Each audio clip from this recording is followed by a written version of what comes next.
벌써 내 소중이는 하늘을 향해 있었고 눈물까지 한 방울 흘리고 있었습니다. 그걸 본 호박 누님은 눈길을 떼지 못하고 우리는 불도 끌 새도 없이 그렇습니다. 정말 오랜만에 제대로 된 포식을 했습니다. 안녕하세요. 중년의 사랑입니다. 오늘은 남자분의 사연 소개해 보도록 하겠습니다. 저는 아줌마들을 사랑하는 남자입니다. 회사 알바 아줌마랑 텔텔에 다녀온 이야기 해볼까 합니다. 멋쩍기는 하지만 간단히 풀어보겠습니다. 저는 작은 회사에서 일하는데 우리 회사는 가끔 알바생들을 뽑아서 아주 단순한 작업을 시키고는 합니다. 말 그대로 필요한 며칠만 쓰고 다시 일손이 모자랄 때 부르고는 하죠. 그런 알바생을 뽑는 담당은 제가 아닌 김군이라는 친구놈이 진행을 하고 있는데 글쎄 김군 이 녀석은 아줌마들한테는 별 관심이 없더라고요. 이놈은 꼭 자기보다 어리거나 자기 또래의 젊은 여자들을 좋아하고 만나더라고요. 그런데 저는 제 또래보다 나이 많은 여자들이 편안하고 좋더라고요. 이유는 잘 모르겠지만 일단 그렇습니다. 그런 어느 날 김군이 저에게 오늘 낮에 알바 아줌마가 2명 온다고 하더군요. 저는 속으로 쾌재를 불렀습니다. 새로운 여자가 온다니. 꼭 저하고 엮이지 않아도 심심치 않은 재미가 있지 않습니까? 순간 기분이 좋아지더군요. 잠시 쉬는 시간에 담배를 피러 밖으로 나와서는 따스한 봄바람을 맞으며 담벼락에 기대어 혼자 상상을 해봤습니다. 토실토실 빵빵할까? 아니면 촉촉히 젖어드는 느낌 있는 여자일까? 거기까지 생각하자 그만 내 바지 속이 터질 듯 합니다. 안 돼, 그만. 상상은 상상일 뿐 흥분하지 말자. 혼잣말을 중얼거리며 바지 속을 가라앉히고 점심때를 기다렸죠. 점심을 먹고 사무실에 들어오는데 남자의 촉이라고나 할까. 낯선 꽃잎의 향기가 문 앞에서부터 내 콧구멍을 벌렁거리게 했습니다. 문을 열자 역시나 아줌마 2명이 회의 탁자에 앉아있네요. 오호, 물이 나쁘지 않습니다. 얼핏 봐도 괜찮아 보입니다. 게다가 저는 잡식성이니. 프로답게 시크한 척 2 아줌마를 스캔 한번 하고 제자리에 앉았습니다.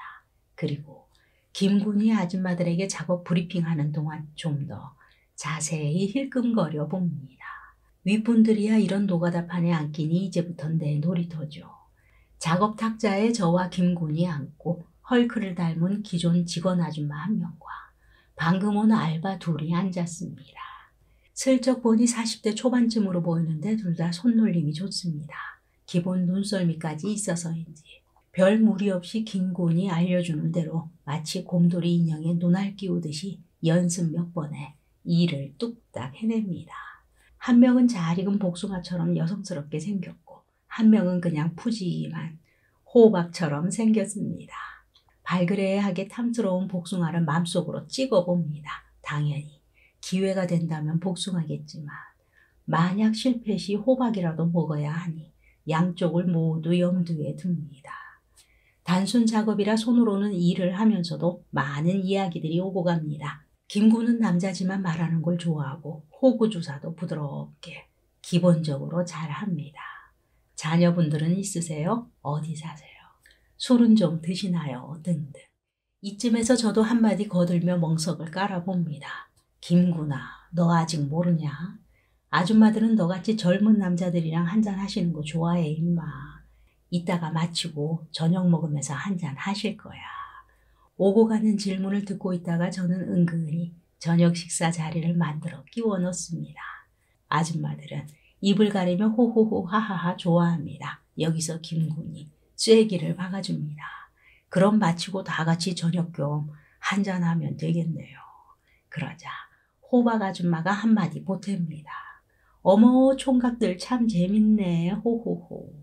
이 와중에 여직원 헐크 아줌마는 자기 업무에 정말 충실합니다. 1~2번 들은 소리가 아니라는 듯이 그저 묵묵히 일에 집중하고 있습니다. 사실 이렇게 몇 시간 정도 대화를 하다 보면 먹어도 체하지 않겠구나 하는 경우와 이 여자는 잘못 건드리면 피곤하겠구나 하는 느낌이 팍팍 옵니다. 그렇게 작업이 끝나갈 때쯤 사무실 윗분들은 하나둘씩 퇴근을 하고 저희는 1시간 정도 연장 작업을 하고서야 마무리를 합니다. 그때 저는 먼저 집에 들어가 볼게요. 헐크가 뒤도 안 돌아보고 퇴근합니다. 왜 이모님 같이 가서 밥이라도 먹고 가시지요. 그러나 내 속마음은 얼렁얼렁 들어가셔요 입니다. 그렇게 넷이서 공장 옆에 매운탕 집으로 갔습니다. 나는 담배를 한 대 피우고 뒤따라 들어가 보니 매운탕만 시켜놓고 마주보고 앉아있더군요. 아줌마들이 못 마신다고 해서 술을 안 시켰다나 어쨌거나.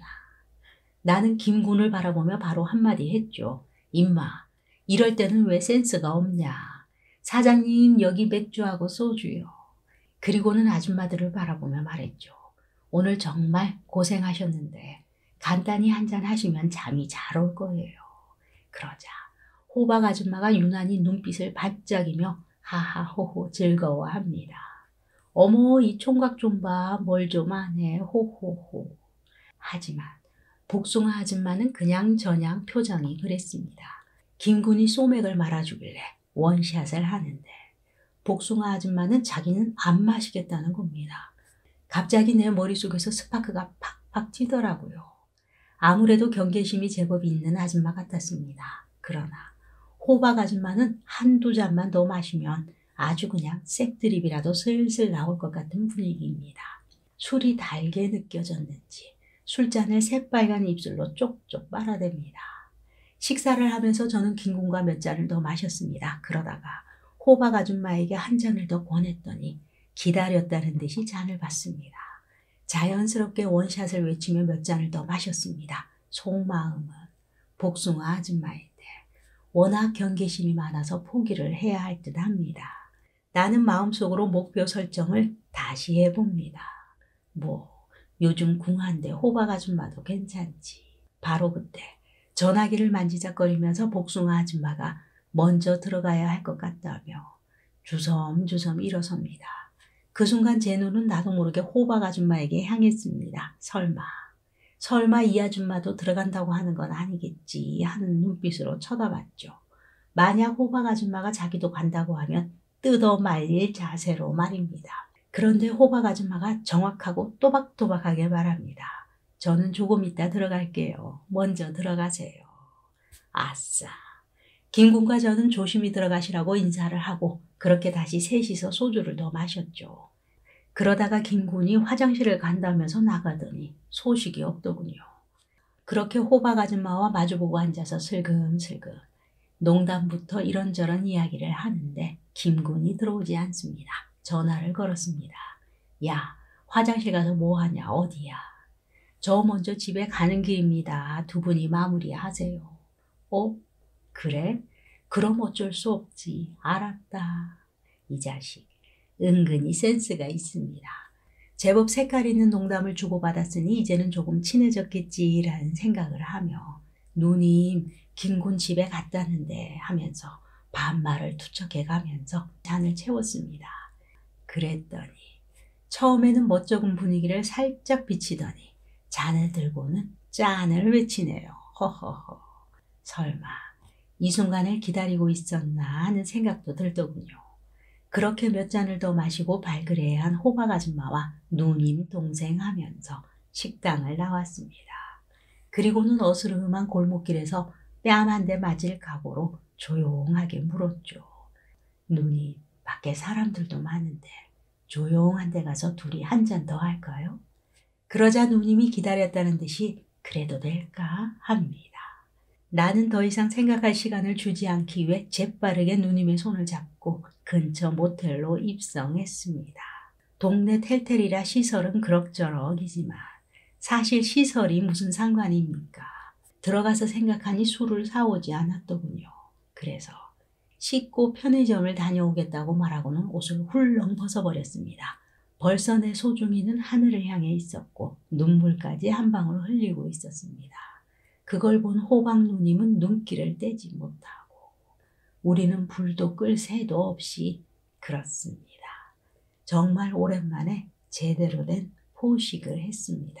그 후로 하루가 멀다 하고 호박 누님과 호박밭을 뒹굴었습니다. 탐스럽고 예쁜 복숭아도 좋지만 가끔은 그냥 텃밭에 흔한 호박도 좋은 것 같습니다.